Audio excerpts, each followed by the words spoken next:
Et voilà, c'est parti, Femmes de foot, la première émission 100% consacrée au football féminin, évidemment. C'est sur Eurosport, c'est la première dans l'histoire du PAF.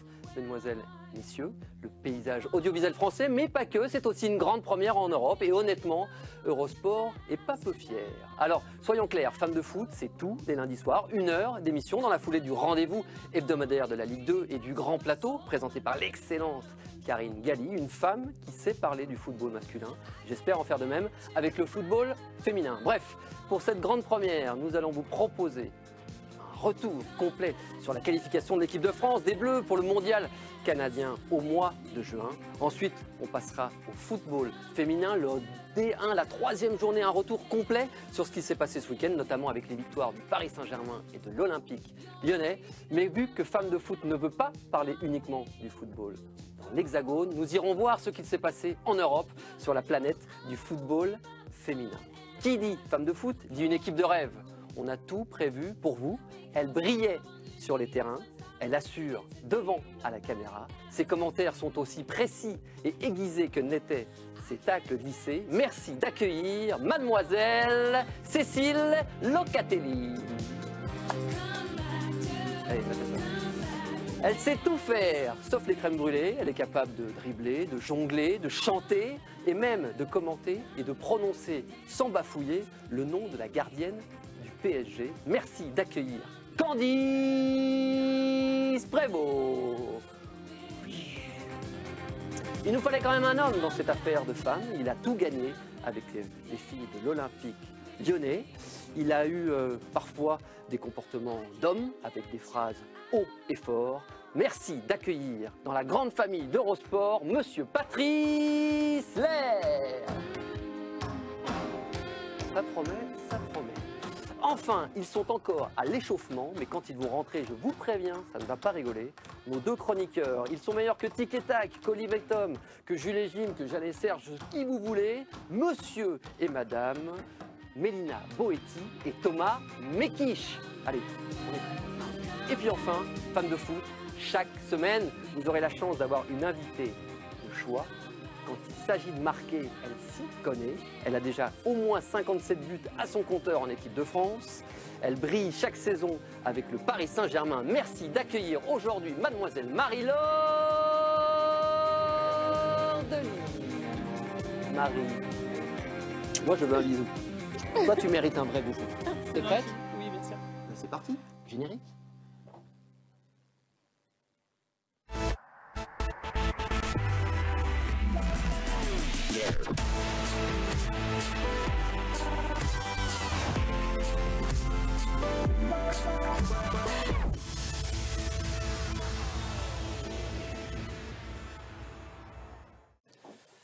Et ben voilà, on est tous en place. Femmes de foot, c'est parti. On est bien en plateau, on est bien assis, tout le monde va bien. Marie-Laure? Oui, très bien. Enfin. Oui. C'est un peu tard. Patrice? Impeccable. On est plutôt mieux assis que sur un banc de touche, non? Oh, je n'étais pas beaucoup assis sur le banc de touche. Ouais. Non, c'est Alors, un t'y petit fais, peu hein. plus debout. Ouais. Mais non, je suis bien. Je suis bien. Bon, Candice, Cécile, nous on s'est vu samedi du côté de Gerland. On a assisté à une bien belle rencontre entre Lyon et Montpellier. Ouais, on est content d'être là. Ouais, ça change, c'est bien. Ouais. D'ailleurs à Lyon, qui on a vu? Une petite Suissesse charmante, mademoiselle Lara Dickenman. Écoutez-la. Salut Patrice, c'est Lara. J'écoute tout ce que tu dis à Femmes de foot lundi soir. Alors fais attention à ce que tu dis. Voilà, le message est bien passé, monsieur Lair? Ouais, c'est bien. Moi, je fais confiance en Lara, pas de problème. Vous êtes sur pas de écoute? souci. Ouais, je suis sur écoute. Même connaît, c'est comment je peux quelquefois dévier un petit peu. C'est pas grave. Bon, en tout cas, chers abonnés, on est ravis de vous proposer cette première de Femmes de foot. On va vous inviter d'ailleurs à nous laisser des messages, nous poser des questions. N'hésitez pas, pour ça, il y a un hashtag F2F. C'est pas compliqué. Notre très cher Erwan Gelohen, qui se trouve ici, là, dans ma petite oreillette, vous fera une sélection et puis on les verra régulièrement au cours de l'émission. Marie-Laure, c'est parti. Pour vous accueillir, on a décidé de vous écrire. C'est la lettre de la Boétie. Elle vous est adressée par Mélina. Lecture.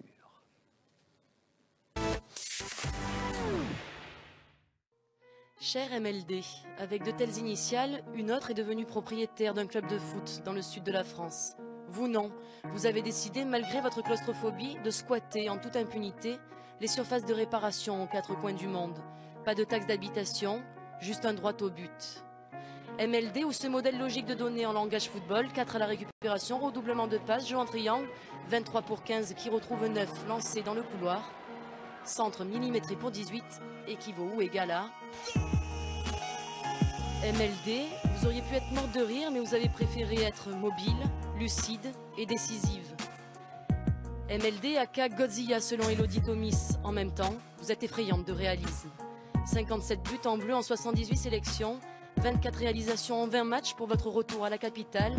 De Montpellier au PSG, un transfert payant, le premier dans l'histoire du football féminin français. Plat du pied sécurité, frappe chirurgicale, tête parfaitement ajustée, tout y est. Votre polyvalence fait rougir de plaisir le sélectionneur tricolore Philippe Bergerot, fait frémir le record de 81 buts en équipe de France de Marinette Pichon et régale les téléspectateurs d'Eurosport. Et c'est parce que gauche, droite, c'est la même chose que vous êtes là ce soir. Pour travestir Étienne de la Boétie, soyez résolus à faire trembler les filets et vous voilà libre. Marie, mobile, lucide, décisive. Que pensez-vous de ces 3 mots pour vous qualifier? Je pense que ça va, ils me correspondent assez. Après, c'est un sujet qui me touche parce que c'est pas souvent qu'on fait le bilan un petit peu de ma carrière. Donc voilà, ça fait vraiment plaisir de se voir comme ça et de vu que par les autres comme ça aussi. Merci Mélina. Après la lettre, la carte, ou plutôt la carte blanche. Mesdemoiselles, messieurs, le concept est simple. Chaque semaine, je vous poserai une question. Celui ou celle qui me donnera la bonne réponse aura le droit à 30 secondes de temps de parole sur n'importe quel sujet, à n'importe quel moment. Katarzyna Kierdzinek, non? Non. Vous ne pouvez pas gagner à chaque fois. Il y a que toi qui peux gagner, toi qui arrives à prononcer. Ce serait trop facile. La question est la suivante.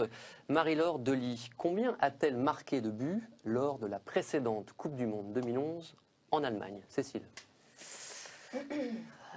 Je suis impardonnable si je réponds pas puisque je l'ai commenté. 7. Candice. J'ai un Candice. indicateur. 5. Voilà, Patrice. 5. Comment on fait, Marie-Laure? Ils n'ont pas suivi, ils n'ont pas préparé les fiches. Malheureusement, Quelle est la réponse? Malheureusement, ouais, c'est très peu pour moi. Non. Ah si, quand même. Combien? J'avais marqué 2 buts Eh bien, à la Coupe du Monde. Alors on va partir. Ah oui, je peux sortir. On va la donner quand même à Candice, c'est la réponse la plus proche. 5, vous, Patrice, vous n'avez fait que copier. Manque d'originalité totale. Voilà, c'était nul. Mais non, Candice, vous la gardez. Vous la gardez, Candice. Hein 30 secondes, vous pouvez faire une éloge à Katharina si vous voulez. C'est quand tu veux dans l'émission. D'accord? Ah là là, je vous jure. C'est pour la prochaine Coupe du Monde quand même. Voilà. Oui, la mienne. La mienne.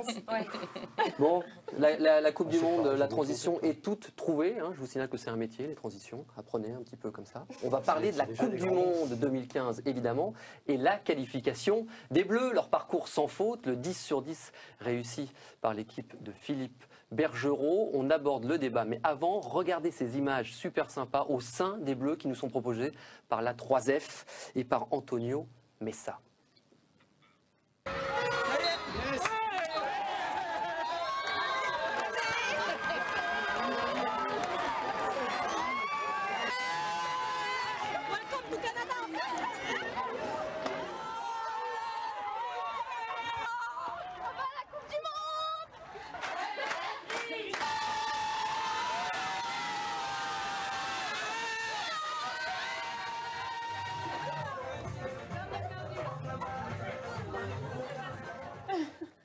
Ça danse évidemment du côté des Bleus.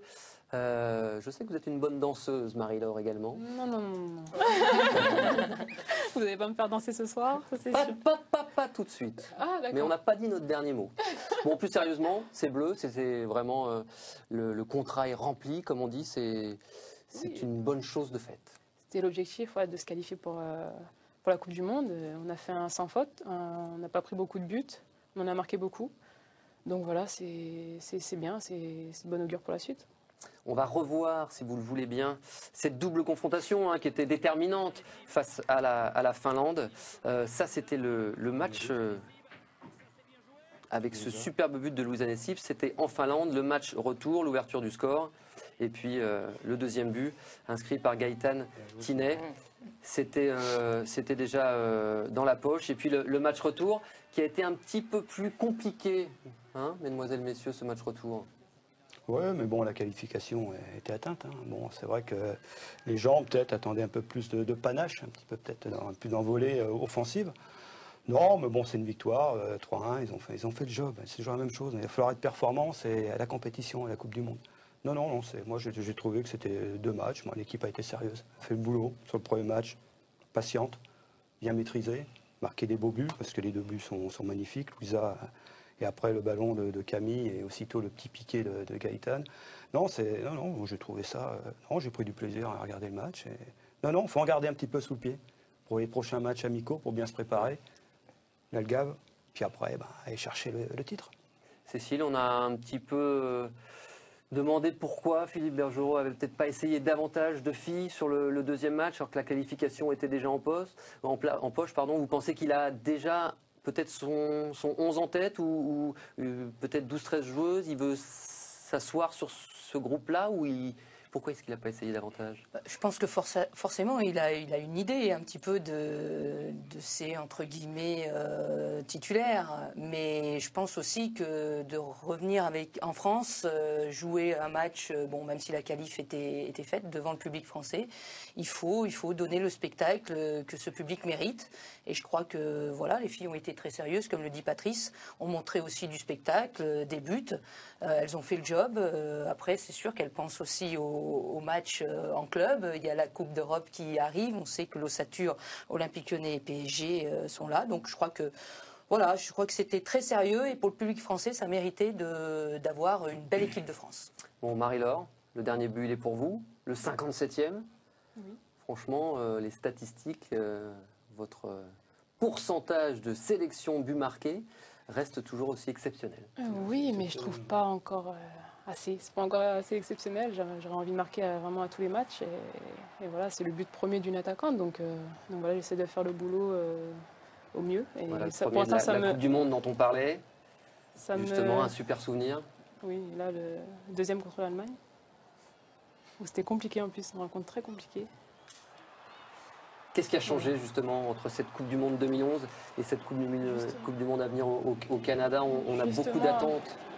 Avec les filles, on faisait un petit peu le total des joueuses qui ont participé à cette Coupe du Monde. Et sur le groupe actuel, on est à peine 8. Donc du coup, il y a beaucoup de changements. Et voilà, on garde une petite ossature. Mais après, il y a beaucoup de changements, beaucoup de nouvelles joueuses aussi qui sont arrivées. Et voilà, maintenant, il y a un petit peu tout à reconstruire et on y est arrivé quand même assez bien avec la venue de Philippe Bergerot. Voilà, je pense qu'on est bien ensemble et ça se voit aussi sur le terrain encore. Ça, Marie-Laure, vous vous souvenez, c'était les buts à l'Euro. Candice, on était un peu resté sur notre faim, justement. Ça avait été un coup d'arrêt assez violent, cette élimination en quart de finale à l'Euro contre le Danemark. Ouais. On repart sur autre chose. On mettait forcément beaucoup d'espoir, c'est l'ambition. Et étant donné les bons résultats et puis la montée, la progression lors de la Coupe du Monde et des JO aussi, qui avait été une belle compétition également de la part des Bleus, on attendait forcément beaucoup plus et on est toujours en attente de toujours plus, forcément. On est dans cette logique-là. Et c'était une surprise forcément décevante pour tous les Français, parce que nous, on se met vraiment dans l'impôt aussi de Français. On attendait une petite surprise et une breloque, mais malheureusement, je pense que la déception a été pour tous les Français et encore plus chez les Bleus qui avaient belle prestation en match de poule, et puis derrière... je pense qu'on a sauté un petit peu ce match-là, on se voyait déjà en demi-finale. Et c'est ça, le haut niveau, ça ne pardonne pas. Et je pense que voilà, tout le monde nous voyait déjà en demi-finale, que c'était normal d'y accéder.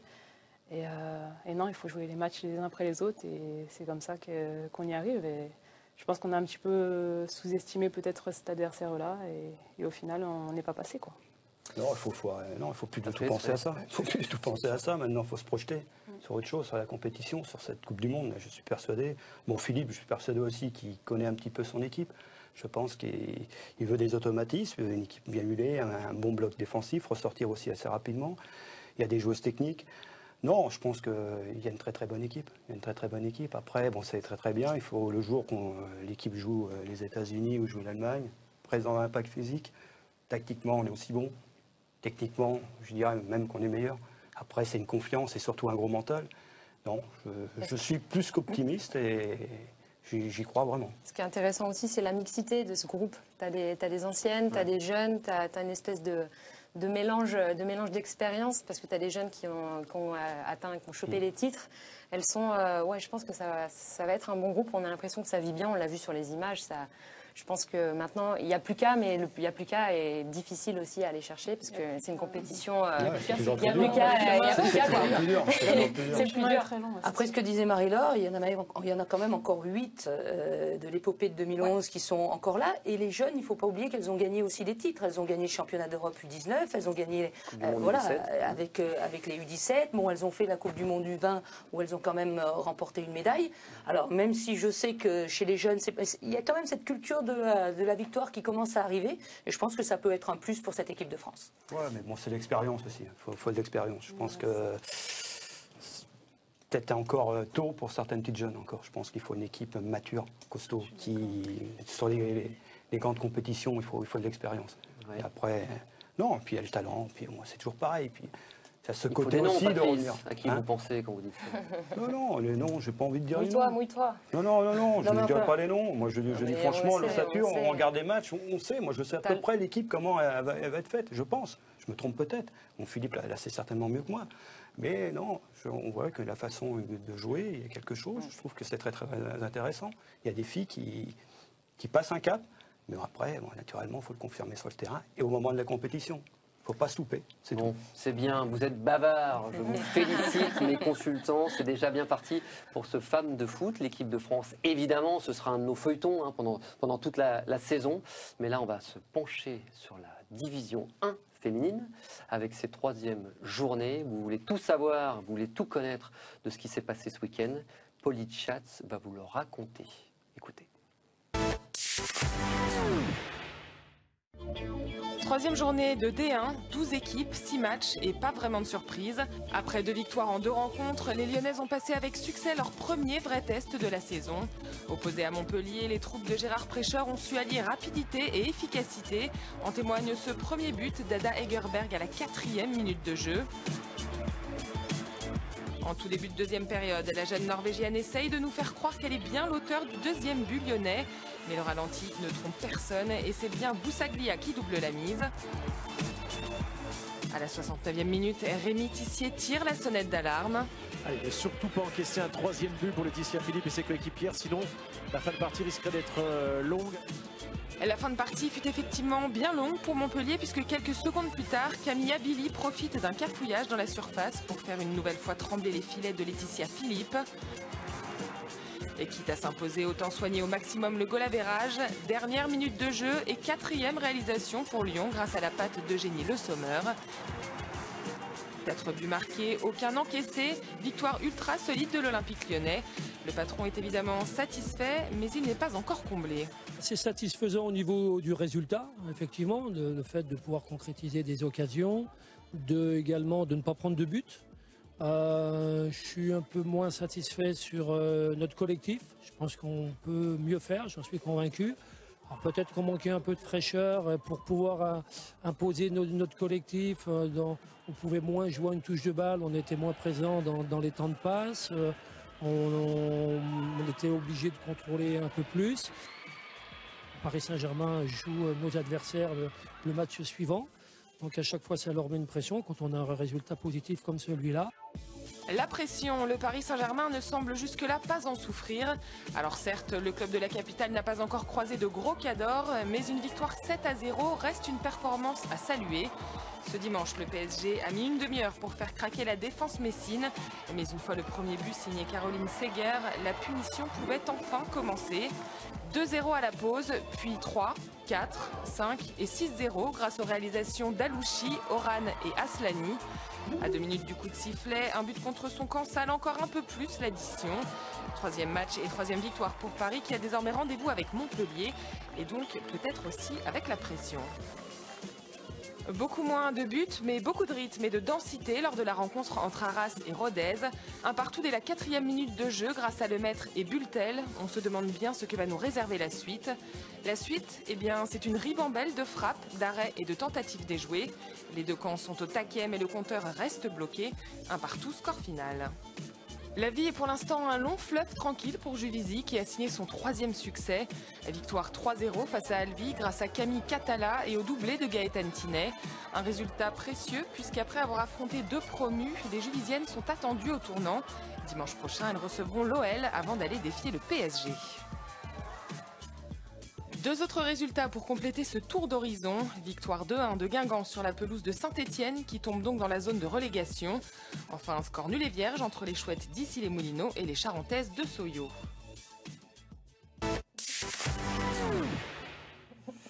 Alors, est-ce qu'il y a un résultat qui vous a surpris, étonné, une équipe sur laquelle vous avez envie de revenir? Pas tous en même temps. Non, franchement... Non, il n'y a pas de surprise. Ici Soyo, c'était prévisible, de bonnes équipes. Ici, avec un bon recrutement, ça paraissait logique. Le Rodez Arras. C'est quand même un peu surprenant, non? Ici, ça paraissait logique. Non, ici, ouais, c'est peut-être effectivement, c'est peut-être la surprise. Soyo a fait une très belle saison l'an dernier. La petite surprise, mais je pense que les deux équipes sont assez rudes aussi. Juvisy a eu du mal contre Issy-les-Moulineaux. Ce qui fait que bon, ils ont démarré voilà, leur saison d'une bonne manière. À voir sur la suite parce que c'est. Mais bon, j'ai un peu peur moi pour Saint-Étienne. C'était pas votre carton blanc ça encore? Non, vous n'avez pas utilisé. Non, c'est tout à l'heure. Bon, Marie, vous n'étiez pas Marie-Laure, pardon. Vous n'étiez pas à Charletti pour la réception du FC Metz. Qu'est-ce que vous avez pensé de ce match? Dites-nous tout. Pourquoi? Déjà, c'était pour souffler, la raison de votre absence? Oui, voilà, c'était pour souffler. Après, je pense que l'équipe a eu du mal à se trouver en première mi-temps. Du fait que le bloc adverse était très bas. Donc voilà, après, en deuxième mi-temps, ça a été un peu mieux. On a su dérouler et enchaîner les buts. Mais dans l'ensemble, c'était un match moyen. Alors, quand vous voyez que Lyon, la semaine précédente, les a battus 15-0. Est-ce que Farid Bencity il insiste en disant il faut nous aussi qu'on marque le coup? Est-ce que ça a été un des éléments de son discours? Oui, c'est sûr. En plus, maintenant, en championnat, on suit Lyon. Donc forcément, on essaie de jauger par rapport à elle. Mais après voilà, l'important, c'est de gagner tous les matchs. Après, il y aura des confrontations directes qui vont arriver très rapidement. Donc voilà, on aura le temps. Cécile, quand on voit au coup d'envoi 5 Allemandes et seulement 3 Françaises, c'est aussi ça le nouveau PSG selon vous? Oui, ça peut être ça le nouveau PSG, sauf que bon, après il faut faire attention. On parlait de l'équipe de France tout à l'heure, il faut aussi que nos petites Françaises elles jouent. Donc voilà, mais pour rejoindre ce que disait Marie-Laure, il faut faire attention parce que quand Lyon gagne 15-0 et le PSG 7-0, si après il y a des égalités, il faut aussi que le goal average puisse suivre. Donc quand il faut... Eh bien non, Cécile, puisqu'en marquer... cas d'égalité, oui, non, je suis d'accord. La différence particulière. C'est important. C'est peut-être plus psychologique. Oui, voilà, c'est important aussi de continuer à montrer à l'Olympique Lyonnais qu'on est derrière et qu'on est bien derrière. Dans toutes ces joueuses, Patrice, il y a de nouvelles joueuses de caractère. On pense à Caroline Seger, à Alouchi, peut-être à Henning. Vous les voyez comment, vous, ces Parisiennes? Bon, je trouve que c'est ce qu'on disait, hein. Il y a un peu trop d'étrangères. Pour moi, il y a un peu trop d'étrangères. Le recrutement, je pense qu'un peu trop doublé au milieu de terrain, défensivement. Peut-être penser un peu plus au niveau offensif, c'est de marquer des buts. C'est de marquer des buts. Et moi, je sais que, bon, après, je vais arrêter la même chose, c'est d'insister de marquer un maximum de buts, de jouer haut, de se mettre en confiance là-dessus. C'est très, très, très important. Bon, après les confrontations directes seront là. On verra qu'est-ce qui les gagnera. Mais bon, j'ai ma petite idée quand même. Tu as une Marie-Laure Delis, tu as une Lira Alouchi, tu as Ouais, Non, mais ça, en ça équilibre. s'est renforcé. T'as Lindsay Ouais, Horan qui a un peu mais explosé la non, saison moi, dernière. franchement, je C'est quand suis même, quelqu'un qui aime bien passer par les côtés, qui aime bien mettre de la vitesse. Hein. Bon, à Lyon, j'essayais de le faire le maximum aussi, j'avais les joueuses pour le faire. Je pense qu'une gauchère était utile un petit peu sur le côté gauche. Peut-être une fille sur le côté droit aussi qui recherche plus sa profondeur. Style, bon, c'est vrai que Thomas, c'est un pas 36 qui court aussi vite que Thomas. Mais on peut trouver un petit peu. Mais je sais pas. Bon, après, c'est individuel. C'est individuel. Après, c'est très très bien. Un entraîneur, il faut qu'il gagne. S'il ne gagne pas, bah, tant pis. Hein. Marie-Laure, on parlait justement de marquer des buts. Offensivement, vous avez quand même une très très grosse concurrence. Vous avez un secteur offensif riche. Comment on vit ça quand on est attaquant? C'est normal, c'est la progression de chaque joueuse. Si on ne se confronte pas aux meilleurs toute l'année, voilà, si on n'a pas envie de prouver qu'on est meilleur que les meilleurs, justement, voilà, c'est qu'on n'est pas une grande joueuse. Donc moi, ça me fait vraiment pas peur de la concurrence, ça me fait vraiment pas peur. Je sais que c'est ça qui va me faire progresser. Et c'est pour ça aussi que je suis venue au PSG, pour avoir la concurrence directe, voilà, et donner toujours le meilleur de moi-même et voilà, prouver. La saison dernière, super saison avec le Paris Saint-Germain, 24 buts. Je dois m'incliner, mesdemoiselles, messieurs, le carton blanc est brandi par Candice Prévost. Vas-y Candice, dis-nous. Mais on parle de Marie-Laure, alors j'ai pris des petites notes sur son historique, puisque je me suis amusée un petit peu à regarder le nombre de buts qu'elle avait marqués sur ces saisons et en rapport avec le nombre de matchs qu'elle avait joué. Je ne vais pas retourner jusqu'au CNFE, ni jusqu'à Daumont, ni jusqu'à Viarmes. T'inquiète pas Marie. Je vais juste reprendre par rapport à Montpellier sur les 5 saisons que tu as fait, tu as marqué 0,7 buts par match. Au PSG, la saison dernière, tu as marqué 1,2 buts par match. En équipe de France, tu es à 0,7 buts. Merci. Marinette Pichon était à 0,6 buts, donc tu es au-dessus de Marinette Pichon. J'ai une question à Marie-Laure. Tu as des stats de folie. Tu as des stats de folie, mais on a quand même toujours l'impression que tu as des doutes qui persistent alors que tu es la meilleure buteuse. En gros, je résume. Est-ce que tu as confiance en toi? Oui, non, c'est pas ça, parce que on a pu voir. Mais je suis jamais satisfaite de ce que je fais. J'ai toujours une remise en question perpétuelle. Voilà, je sais qu'aussi j'ai un cap encore à passer. Il faut que je sois plus décisive sur les gros matchs. Voilà, et j'ai toujours envie de progresser. C'est pour ça que je suis venue au PSG d'ailleurs. Mais oui, je me remets tout le temps en question, je suis comme ça, je n'ai pas changé. Je pense que c'est comme ça qu'on peut progresser dans la vie, qu'on atteint des objectifs. Mes objectifs personnels sont très élevés et voilà, j'ai envie de gagner des titres avec mon club, avec l'équipe de France. J'ai envie de marquer l'histoire. Et je sais que voilà, je ne suis jamais satisfaite de moi. Je m'en mets toujours en question. Lindsay Horan. C'est une joueuse très prometteuse avec un profil quelque part assez similaire au vôtre. C'est vraiment votre concurrente derrière, direct au poste d'avant-centre. Ça aussi, ça vous inquiète pas? Elle a l'air d'être bien aussi cette année. Oui, non, mais c'est une très très bonne joueuse. Elle est encore un petit peu jeune, mais après, elle montre de très belles qualités. C'est une très bonne attaquante, donc oui, mais ça m'inquiète. Non, ça m'inquiète pas. Elle s'est bien affinée. On a vu que sur la première saison, elle était encore un petit peu. C'était encore un petit peu difficile, voilà, un peu lourd. Et là, elle a vraiment fondu. Je ne suis pas trop d'accord avec Romain là, par rapport au profil. Parce que Lindsay Horan, pour moi, c'est pas du tout le même profil. Non. Il y en a une qui recherche plus sa profondeur, qui est Marie-Laure. Lindsay, c'est plus en déviation. Au poste d'avant-centre, ouais, peut-être, mais ça peut être complémentaire complémentaire en déviation en jouant deux, toutes les deux devant. Mais non, Lindsay, sur la profondeur, et ben bon, vite en avoir marre. Hein. Bon, elle a peut-être maigri un petit peu, ouais, mais non, c'est pas le même style. Pour moi, c'est pas le même style. Je sais que non, chercher sur la profondeur. Non, moi, je pose la même question. À un moment donné, à Lyon, on parlait de faire venir Marie-Laure. Bon, moi, je n'étais pas d'accord, je peux le dire, hein, j'étais pas d'accord parce que j'avais déjà une fille sur la profondeur, une fille comme Lotta Schelling, qui est certainement la meilleure, sinon la meilleure attaquante sur la profondeur qui se déplace le mieux au monde. Bon, c'était compliqué. Bon, monsieur Aulas, oui, vous voulez Marie-Laure. C'est vrai, il a insisté. Moi, j'ai dit non, c'est pas ce genre de joueuse que je veux, une joueuse en déviation, un petit peu comme Lindsay Horan. J'ai pris Laetitia Tonasi, qui était un autre registre. Pour un petit peu, c'est pas la valeur de la fille, mais c'est dans le système. C'est à la complémentarité d'être capable de jouer ensemble. Autrement, si vous mettez 2 flèches comme ça devant, bon, non, ça décroche pas, il y a plein... Non, c'est... Alors Patrice, si vous étiez à la tête du Paris Saint-Germain, comment utiliseriez-vous Marie-Laure Denis? Devant, c'est une fille qui doit marquer plus, je peux le dire, en équipe de France. Du système. Le système, je ne sais pas, au jour d'aujourd'hui, je jouerai en losange. Franchement, je jouerai en losange, il n'y a pas trop de filles sur les côtés, un milieu de terrain peut-être, avec un Maori devant la défense, Seger à droite, à gauche Shirley, numéro 10, Alouchi, je ne sais pas. Puis devant, il y a une doublette, Aslani avec ou Oran. Mais je ne sais pas, il y a un potentiel énorme de jouer d'une autre façon peut-être. Je ne sais pas, moi je vois ça comme ça, j'y réfléchis plus d'une fois.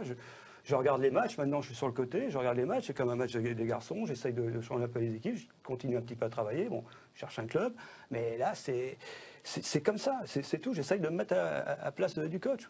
J'ai peut-être tort, je prendrais peut-être une tôle, mais j'essaye de voir un petit peu. Pour moi, l'important c'est la complémentarité, c'est que les filles soient capables de jouer ensemble. Je crois que je rejoins Patrice, il faut que l'équipe soit équilibrée et qu'il y ait des associations qui soient très complémentaires.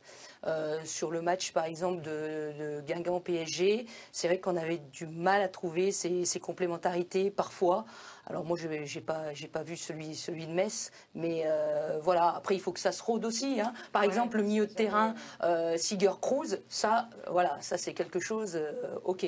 C'est énorme. C'est énorme. Je crois que c'est un duo qui va faire mal dans le championnat de France. Après, je pense que c'est vrai qu'il faut plus rechercher de la complémentarité à d'autres postes.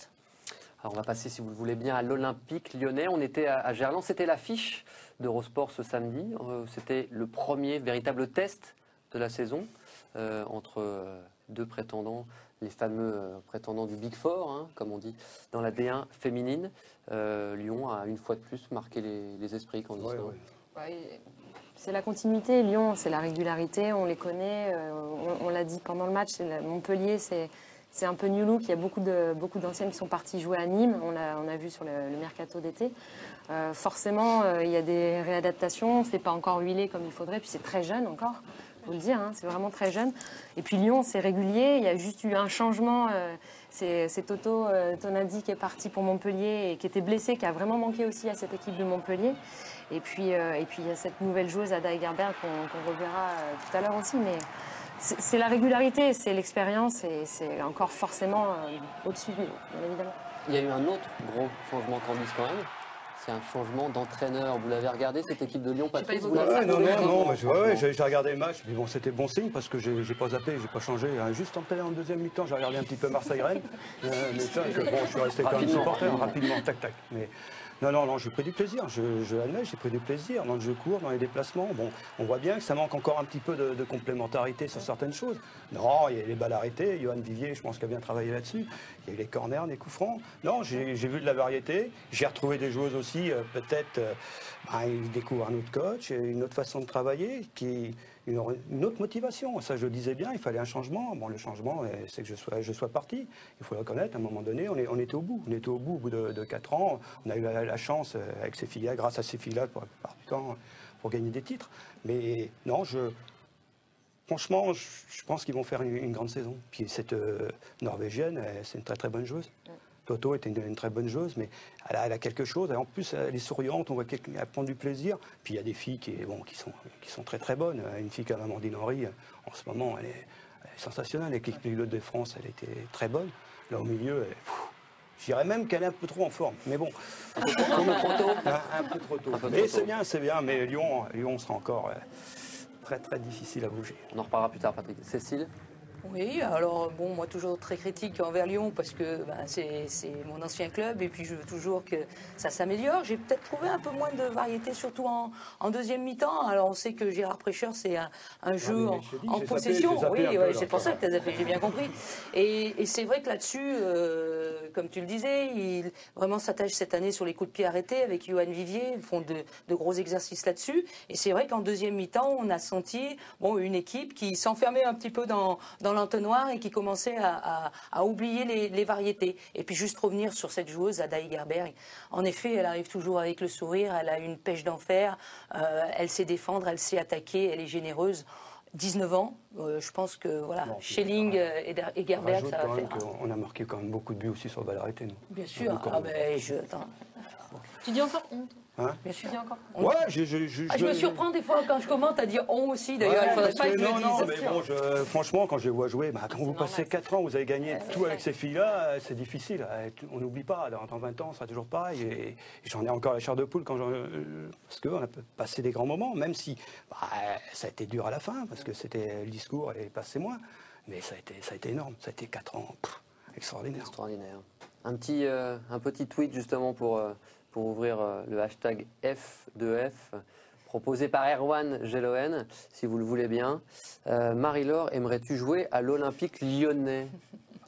Pour l'instant, non. Non. Lyon, maintenant qu'il n'y a plus Patrice, pour vous dire non. Moi, je suis parti, Gérard va peut-être te prendre. Vas-y. Ça n'a jamais été mon choix premier, Lyon. Donc pour l'instant, non, je suis venue au PSG et j'ai envie d'y rester. Donc de faire de belles choses avec le PSG. Et pour l'instant, je suis très bien. Donc pour que ça dure.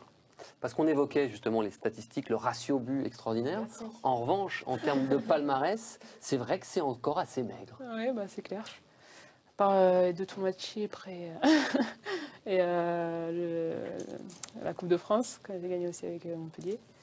Voilà, il manque ces titres que je recherche tant. Donc voilà, j'espère les gagner dès cette année, d'ailleurs, avec le PSG et avec l'équipe de France. Vous avez la stat à l'écran, regardez, 170 matchs en D1 féminine, 115 buts, 78 matchs en équipe de France, 57 buts. Vous l'aurez compris, quand il s'agit de marquer, Marie-Laure est au rendez-vous. Je crois que c'est une buteuse. Maintenant, il faut, comme elle le dit, encore plus, encore travailler pour peaufiner tout ça. Il faut jouer déjà. Tous les entraîneurs me disent que je suis à 60% de mes capacités. Donc voilà, j'espère atteindre ces 100% assez vite. Et voilà, je me bats pour y arriver. L'an dernier, vous aviez terminé en tête avec Gaëtan Tinet dans un mouchoir de poche. Cette année, on a quand même 3 filles du Grand Nord, Kosovari Aslani, et juste devant, comme d'hab, Lotta Schelling et Hegerberg. Ada Hegerberg, je crois que c'est un petit peu votre coup de cœur, Candice. Ouais, je dirais découverte. Coup de cœur, coup de cœur oui et non, parce qu'il y avait aussi des très bonnes joueuses sur ce dernier match de l'OL, mais effectivement, c'est une joueuse qu'on découvre dans le championnat D1 féminine, et puis on a pu voir un petit peu la palette. Bon là, même si bien évidemment c'est aussi le début pour elle, et il y a des erreurs, elle n'est encore pas forcément tout à fait prête, mais on a pu voir des belles choses de sa part. Vraiment très complète, très jeune. Là, c'est sur le but, forcément aussi un petit peu aidé par le laxisme de la défense montpelliéraine. Et derrière voilà, elle offre des prestations complètes. On la voit aussi sur ce tacle défensif. Elle vient là, elle vient défendre, elle va se replacer très rapidement. C'est une joueuse qui va être complète. Elle est très jeune. Elle n'a pas commencé le football très jeune non plus, à 14 ans. Elle était présente sur le terrain aussi face à l'Olympique lyonnais quand ils les ont éliminés la saison dernière, donc en Ligue des Champions. Voilà, elle va être une belle joueuse à voir, à suivre sur le championnat de France de D1. Patrice, justement, elle vous avait fait très mal avec Potsdam, on se souvient, c'était sur Eurosport l'an dernier. Très mal, mais j'en ai vu que... Non, mais bon, non, elle a pas... Non, c'est d'autres qui avaient marqué, il y a d'autres problèmes, ils sont bien avec ça. Non, mais où j'étais impressionné, c'était son gabarit aussi jeune, tout ça. On parlait avec Antonin da Fonseca, et tout de suite, on s'était déjà renseigné un petit peu, mais à ce moment-là, Potsdam était en course pour faire une Coupe d'Europe, et c'était difficile. Et non, l'Olympique lyonnais le nez fin, comme on l'a eu peut-être l'année dernière aussi avec Saki Kumagai, des bons recrutements avec des joueuses qui amènent un plus dans leur secteur de jeu. Non, je pense que ça va être une très bonne attaquante. Marie-Laure, vous l'avez pas croisée, vous l'aviez vue également à ce match-là, justement. Ouais. Et j'avais regardé sur internet tout son profil, parce que je pense que c'est une joueuse qui a vraiment beaucoup d'avenir. Et voilà, je pense que c'est un bon recrutement pour Lyon, ça c'est sûr. Et ça fait... aussi avec Lotta, ça va être, Vous avez même Voilà. ces stats, évidemment, avec Erwan Genoen qui ne rate rien. 36 ballons touchés, dont 6 dans la surface, 5 tirs, dont 3 cadrés, 69% de passes réussies, ça c'était contre le Montpellier. Et puis aussi un bilan comptable, 3 matchs, 5 buts. Certes, il y avait au milieu le match contre Metz, mais c'est important aussi pour une fille qui arrive dans un championnat de tout de suite, trouver le chemin des filets. Les buts, il faut être bien positionné, il faut sentir les coups. C'est une attaquante, elle marque des buts, même si c'est contre des équipes soi-disant plus faibles, mais il faut être là, il faut les mettre au fond. Moi, on me fait rigoler à chaque fois avec ça. Quand j'étais à Lyon, non, les occasions, il faut les mettre. Faut les mettre, et c'est ça, c'est l'efficacité, c'est le jeu, c'est le réalisme, c'est quelque chose qui est important. Les matchs, on les gagne comme ça, et le jour qu'il faut en gagner un, et malheureusement qu'on ne met pas, on se retrouve quelquefois, on a connu ça. Hein. Non. On va écouter d'ailleurs ce qu'en pense son entraîneur, Gérard Prêcheur, et la buteuse suédoise, Lotta Schelin. Écoutez. En plus, elle est jeune. Alors, elle a une démarche de progression énorme. Franchement, déjà là maintenant, on voit qu'elle a des bonnes qualités. Elle a prouvé. Et voilà, après, il faut continuer à bosser comme toujours. Et on a beaucoup de bonnes joueuses. Et on va pouvoir faire quelque chose bien ensemble, c'est sûr. Non, mais c'est une bonne joueuse. Ça fait plaisir qu'elle soit là. C'est du bonheur pour un coach d'avoir une joueuse qui a déjà ce potentiel, mais qui a un état d'esprit fantastique, quoi.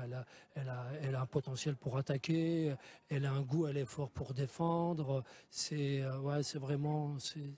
une bonne recrue. Voilà pour l'Olympique lyonnais et Ada Ederberg. Si vous le voulez bien, place au débat. Alors c'est pas compliqué, on arrête la langue de bois. On n'hésite pas à y aller franchement. C'est le débat de la semaine. Il nous est proposé par Mélina. Un postulat, le PSG est le favori de D1 cette saison. Recrutement pharaonique, une nouvelle joueuse par ligne, Joséphine Henning en défense, internationale allemande, double championne en titre avec Wolfsburg. Au milieu de terrain, Caroline Seger, plus de 110 sélections avec la Suède.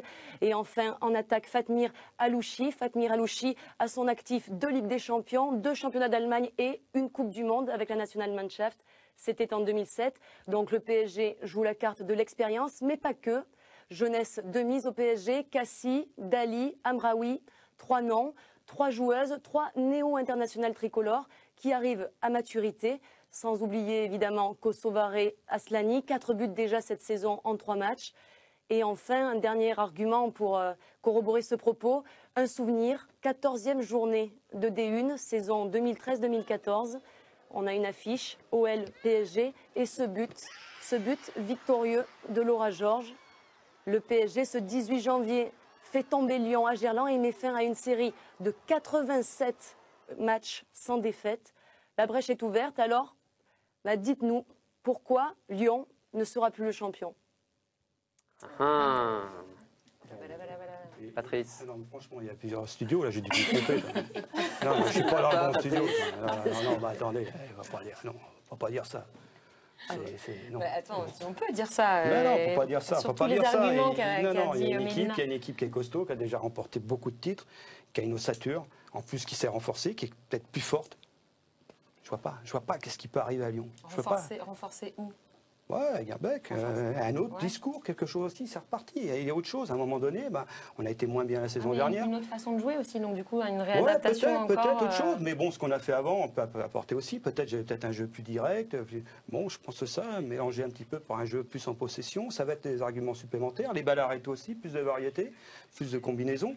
Non, moi, je vous dis franchement, Lyon a encore un grand temps d'avance. Mais est-ce que tu vois quand même que là, l'écart se resserre entre les deux équipes, il se peut. On l'a vu l'année dernière qu'il y a eu. L'année dernière, il y a un match à Gerland. J'aime pas parler de hold-up. C'est bon, on n'a pas parlé de. On n'a pas été bon. On n'a pas été bon. On a loupé. On a mis les glaces à l'envers, c'est qu'à le dire. Bon, il y a un ballon. Sarah fait une sortie un petit peu moyenne. Bon, Laura passe devant. Bon, il y a plein de petits trucs comme ça. On est battu. Mais après. Vous l'avez mauvaise. Je peux comprendre. Non. Mais Romain, franchement, le lendemain, les journalistes m'ont félicité. Ils étaient contents. Parce que oh, ça a remis un petit peu d'attrait au championnat de France, parce qu'on s'emmerdait, parce que Lyon gagnait tout le temps. Et là, ça a remis. Bon, je sais pas pris. J'ai réagi dans ma tête, je me suis dit, bon, attention, la prochaine fois qu'on va les jouer, ça va pas être la même danse. Bon, ce qui s'est produit, hein, en finale de la Coupe de France, on a pris le dessus. Et ça va être très très dur. Après, ce sont des matchs. Ce sont des matchs. Je suis plus coach du tout, je suis supporter de l'équipe. Mais je pense qu'on a encore les moyens d'être devant. Parce que je me mets encore dans le club. Et je suis supporter de l'Olympique. Patrice, on est d'accord. Lyon, c'est fort. Mais le PSG, est-ce que ça peut être plus fort cette année, Marie-Laure ? Je pense qu'on est plus fort cette année. Avec le recrutement qu'on a fait, on est plus sereine. Le match amical qu'on a fait contre Lyon en match de préparation voilà, l'a démontré. On avait aussi le ballon, chose qu'on a rarement eu contre Lyon. Et voilà, on a perdu que 3-2. Donc je pense que oui, l'écart se resserre et je pense que cette année, on a les arguments pour les battre. Moi, je pense que sur un match de préparation, on ne peut pas voir. Il y a trop de. C'est pas au même niveau. On a la préparation physique, les automatismes. Il y a trop de changements, aussi bien à Paris qu'à Lyon. Hein. Bon, c'est peut-être, ça peut-être rassuré, tout ça, mais non, sur un match de préparation, je pense que c'est difficile de juger. Bon, après, ça reste un match. Il y a des très bonnes joueuses. Hein, ça se trouve, Lyon, on prendra 3-0, je ne sais pas. Hein, mais. Cécile, quand on voit l'arrivée d'une fille comme Caroline Seger, est-ce que c'est pas justement la patronne dont avait besoin le PSG ? Alors c'est sûr qu'au milieu du terrain, elle va faire du bien, parce que c'est vraiment un leader, et c'est peut-être cette force de caractère qui manquait à ce groupe parisien. Après moi, là où je rejoins Patrice, c'est vrai que j'ai l'impression encore cette année que le PSG a empilé un petit peu des joueuses et peut-être pas des postes clés. Et des postes importants et des postes à renouveler. Voilà, donc mon interrogation est là. L'OL a vraiment ce gros collectif et apporte chaque année une petite touche sans trop changer l'équipe, mais qui la bonifie. Alors cette année, il y a Daguerre, comme vient de le dire Patrice, il y a aussi un nouvel entraîneur avec une nouvelle philosophie. Sonia Monpastor est revenue dans le groupe. Et croyez-moi que elle était leader sur le terrain, mais que je pense qu'elle est aussi leader sur le banc de touche. Voilà, je crois que ça va être difficile encore pour le PSG cette année. Marie-Laure, à côté de ça, quand on entend Cécile qui dit on empile des joueuses, ça vous énerve pas d'entendre ça ? Non, on étoffe notre groupe parce que voilà, il faut qu'on soit compétitif sur les 3 compétitions. Et sans un groupe étoffé et de qualité, on peut pas y arriver. Donc c'est normal de prendre des très très bonnes joueuses de niveau international, les faire venir au PSG. La vérité, ce sera le terrain, parce que ça sera les matchs. Hein. Ça se trouve, ça se passera bien pour le Paris Saint-Germain, ça passera peut-être un 4-0 pour Lyon, je ne sais pas comment ça peut se passer. Mais non, je pense que l'équipe, bon, je connais les filles. J'ai eu ces filles-là, j'ai eu la chance d'avoir ces filles-là. Ouais, ce sont des compétitrices. Que ce soit tout le monde, Sonia est revenue dans le groupe. Ça, c'est pareil aussi, ça va influencer. Ça, c'est costaud. C'est des filles qui ont une grosse force mentale qui peuvent amener les autres à se surpasser. De toute façon, Patrice, on va aussi savoir assez vite. Le calendrier du début de saison est assez chargé et pour Lyon et pour le Paris Saint-Germain. Regardez d'ailleurs le programme de la prochaine journée, cette 4e journée de D1 féminine, le week-end prochain, avec 2 affiches qui pourraient déjà donner un petit peu plus d'éléments de réponse à cette rivalité entre le Paris Saint-Germain et Lyon. C'est le déplacement du Paris Saint-Germain du côté de Montpellier samedi, et puis dimanche, hein, évidemment, sur Eurosport en direct, pour vous les abonnés à partir de 16h, avec un coup d'envoi à 16h30, cette rencontre entre Juvisy et l'Olympique lyonnais. Ces 2 rencontres pourraient quand même nous donner quelques éléments de plus, non, Cécile ? Oui, il pourrait nous donner, bien sûr, il va falloir être attentif au quatuor de tête, parce que je pense qu'encore cette année, ils vont se détacher. Je dirais même que ce sera une bataille, sans doute, Lyon-PSG, même si Juvisy va essayer d'accrocher, parce que j'ai trouvé quand même Montpellier un ton au-dessous de par sa jeunesse. Le coach Saez fait un gros travail, mais l'équipe est très jeune, donc est en construction. Il faudra apporter de l'expérience à cette équipe. Très bien, merci. On reparlera aussi de Juvisy et des autres équipes de D1 féminine dès la semaine prochaine. Maintenant, merci. J'aimerais passer un petit moment privilégié avec Marie-Laure, si vous le voulez bien. C'est la rencontre.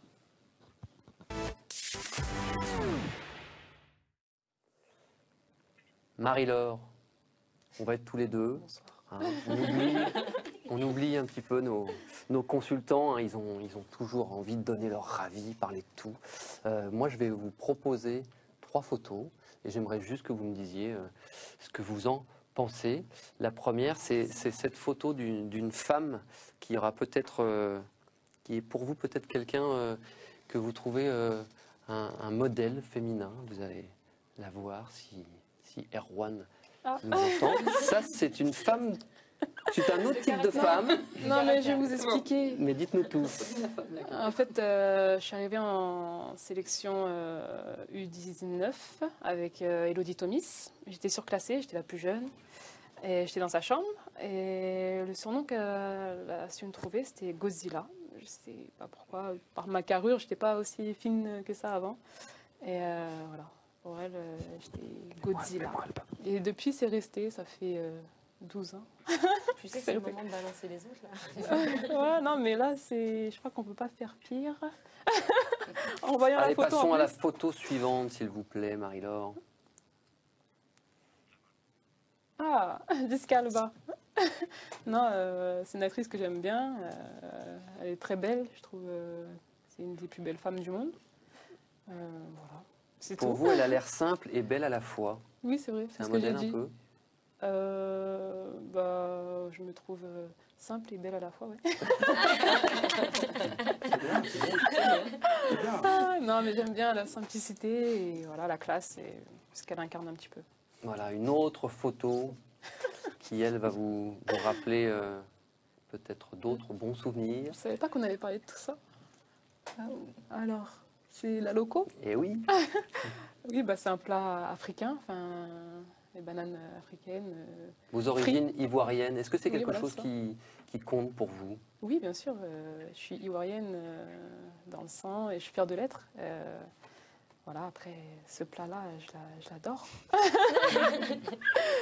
J'adore, non, c'est très bon. Un peu pas trop. Je l'ai fait une fois pour des amis, ça a mis du temps, donc du coup, pas trop. Mais sinon, ça avec du poulet frit, très très bon. Voilà. Merci Marie pour ce petit moment d'intimité. On va observer une courte pause. On va remercier Cécile Locatelli. C'est notre premier changement dans Femmes de foot. On arrive à la mi-temps. C'est pas une sanction, hein, Cécile, vous l'entendez bien. On se donne rendez-vous dès dimanche à Juvisy pour ce Juvisy-Lyon. Avec plaisir, déjà un gros match. Voilà, on observe une courte page de pub et on se retrouve juste après. Salut, c'est Pauline Kramer. Moi, je regarde Femmes de foot sur Eurosport. Allez, on est de retour dans la grande première des Femmes de foot. On attaque la seconde période de ces Femmes de foot numéro 1. On a toujours avec nous Patrice Lair, Candice Prévost, notre invitée Marie-Laure Delis et on accueille Thomas Mekisch. Thomas, merci d'être là avec nous. Bonsoir, mesdames et messieurs. Ah, première faute. J'ai commencé par les messieurs. On attendra pour le zapping un peu plus tard. Il y a du foot en France, on en a vu, mais pas que.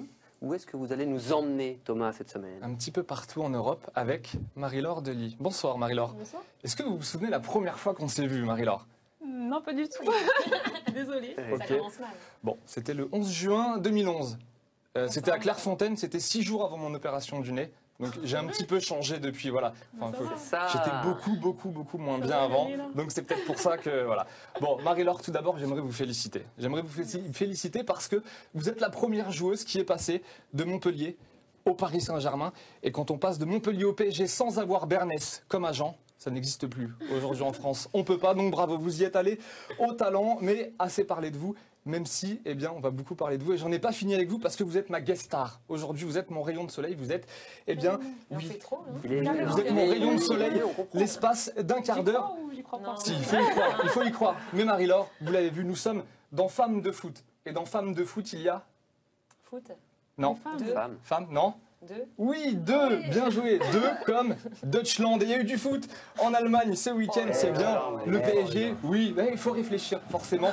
J'ose un petit peu le niveau quand j'arrive en plateau. Merci pour nous. Duisbourg, Fribourg. Regardez ces belles images, le choc des bourgs, on peut dire, qui va tourner en faveur des visiteuses. 50 minutes de jeu et c'est Asrek Keiki d'une frappe pleine de sang-froid qui va ouvrir le score à un quart d'heure de la fin. Et Fribourg va doubler la mise. Regardez. ce deuxième choc entre Potsdam et Francfort. Et là, on va avoir un doublé dans ce match. Un doublé signé une certaine japonaise nommée Nagasato. À 10 minutes de la fin, Simon Lauder réduit l'écart. Mais le mal est fait. Potsdam s'impose 2-1 au classement. Wolfsburg et Potsdam sont leaders avec 3 victoires en 3 matchs devant le Bayern Munich. Ça vous plaît, le championnat d'Allemagne, Marie-Laure ? Je connais pas trop. Vous connaissez pas trop. D'accord, bon. J'ai une petite question qui me vient à l'esprit comme ça quand je vois ces belles images du championnat d'Allemagne. Est-ce que vous voulez la lire ou est-ce que c'est moi qui vous la lis? Parce que je suis un peu stressé d'être à côté de vous. En fait, vous êtes quand même la 2e meilleure buteuse de l'équipe de France. C'est un peu comme si je posais une question à Michel Platini, en fait. Non, n'abusez pas. Bah si, les 2e meilleurs buteurs de l'histoire de l'équipe de France chez les hommes. Alors, ils sont mignons. Ma question, je l'ai écrite pour pas me tromper, histoire qu'on soit raccord. Et salut Marie-Laure, j'espère que vous allez bien. Oui, ça va. Oui, ça va. Vous vous souvenez la dernière fois qu'on s'est vu? Non, pas du tout. Ok, c'est pas grave. Bon, on vient de parler du championnat d'Allemagne. Ça vous brancherait un jour de quitter la France pour aller jouer à l'étranger? Pour l'instant, non, c'est pas prévu au programme, mais bon, on sait jamais ce que l'avenir nous réserve. T'as peur de parler allemand Oui, j'ai vu Marina Mackenza parler allemand, ça me fait quand même bizarre. On veut vous envoyer partout, à Lyon, en Allemagne. Oui, non, pour l'instant, je reste au PSG. Oui. Je suis très bien. C'est ma ville natale et pour l'instant, je reste au PSG. Bon, Thomas, on n'a pas que l'Allemagne à proposer à nos abonnés. On va filer en Suède. Désormais, un pays cher à Romain Ballan. Pas d'esprit mal placé. Non, calmez-vous. Si Romain Ballan aime ce pays, c'est tout simplement parce qu'il a couvert l'Euro 2013 en Suède, avec brio d'ailleurs. Check, 10 euros. Voilà, c'était très bien. Avec Candice Prévost, Patrice Lair aussi aime la Suède, mais lui pour une autre raison, c'est parce qu'il s'amusait à détruire chaque équipe suédoise contre qui il jouait. Quand il était entraîneur de l'OL, et il était encore plus vicieux que ça, c'est qu'il mettait une Suédoise en attaque de l'Olympique Lyonnais. Un petit peu cannibale, vous nous faites peur. Patrice Lair, vous allez le voir en attendant. Sur ces images, Rosengard s'est imposé sur la pelouse d'Eskilstuna. Alors Eskilstuna, c'est club contre triple au Scrabble, mais club qui s'en prend aussi 4 à domicile. Doublé d'Anjamitag, but de Van de Ven et Bacham. Donc forcément, elles ont fait un petit peu les malines, nos amies suédoises. Mais quand c'est Patrice Lair qui les affrontait, je vais vous dire, elles faisaient moins les malines. Pourquoi? Parce qu'en 2013, vous les avez battus 5-0, Patrice Lair. Et qui était en attaque à l'Olympique Lyonnais? Une Suédoise nommée Lotta Schelin. Vous me faites définitivement très peur. Patrice Lair, un petit peu cannibale de mettre une Suédoise pour croquer des Suédoises. En attendant, Rosengard est leader en Suède après 17 journées avec 15 victoires et 2 défaites. On peut dormir tranquille. Je vous rends la main, mon cher Romain Ballan.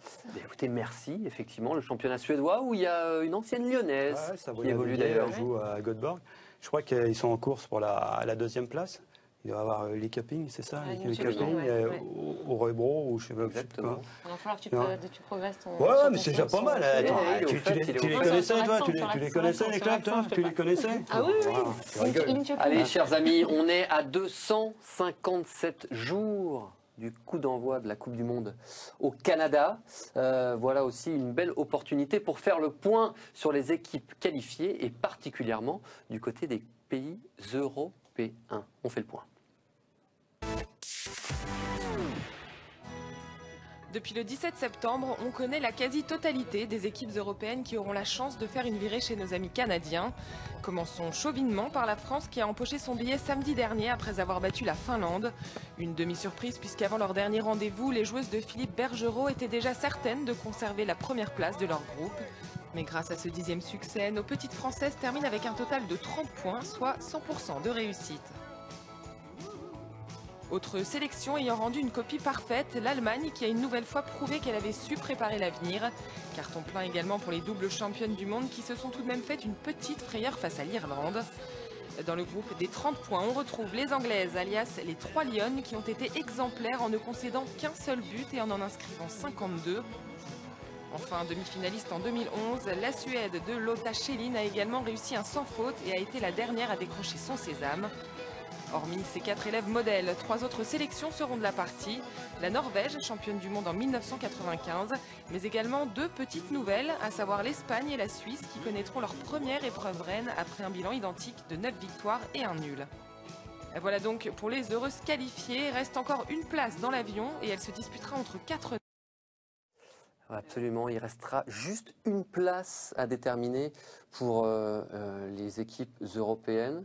Qu'est-ce que vous pensez de la liste? Les principales équipes européennes seront bien là au Canada? Oui, c'est les équipes habituellement qualifiées pour les Coupes du Monde.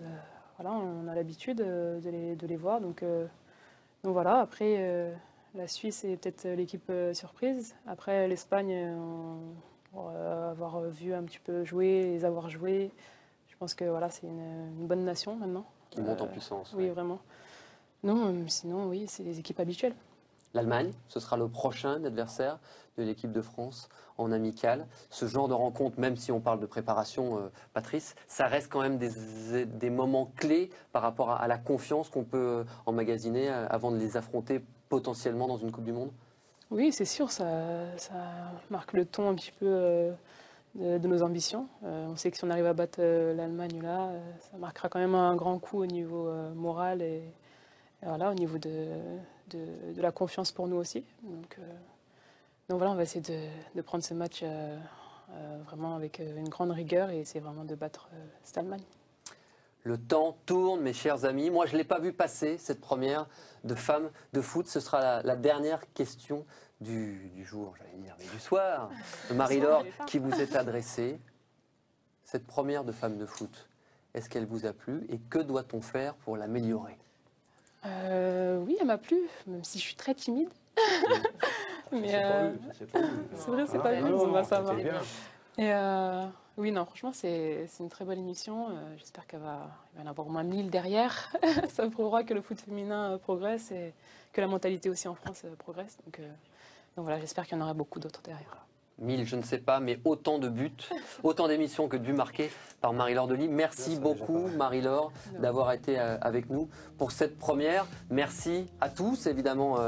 Candice Prévost, on pense à Cécile Locatelli qui est partie, à Patrice Lair pour votre grande première. Bienvenue dans la famille Eurosport, Patrice. Ok, merci, bonne semaine, et puis bon, la semaine prochaine. Exactement, merci Thomas. Je peux revenir la semaine prochaine? Allez, volontiers, volontiers. Merci à notre réalisateur, évidemment, Jeff Biotois, à notre chef d'édition, Monsieur Erwan Geloen. Merci à toutes les équipes techniques. Rendez-vous bien évidemment dimanche pour Juvisy Lyon. Le prochain rendez-vous de femmes de foot, c'est lundi prochain. Pour connaître le nom du prochain invité, rendez-vous sur @Eurosport France. C'est Mademoiselle Marie-Laure Delis qui va vous le donner, le nom de la prochaine invitée. N'oubliez pas, quelque part, nous sommes déjà tous des femmes de foot. À très bientôt.